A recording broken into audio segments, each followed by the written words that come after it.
sa ating fun fair on Saturday.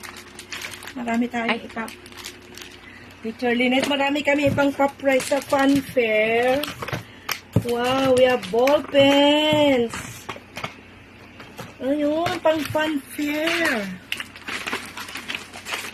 Sige, hagis mo lahat dyan, sabi. May fun fair po kami sa Sabado. Wala sa shoes. Sakto ay pinag-iisipan natin gawin. Teacher Lynette, hindi po Galing. kakasya sa akin ang laki. Kaya na kanila na lang yan. Nice. Oh, Wow, favorite color. The shoes, hindi ko alam kung dyan sa kakasya baba. sa akin. It's Dyan sa size baba, 9. sa baba. Hindi na yan kakasya. Thank you.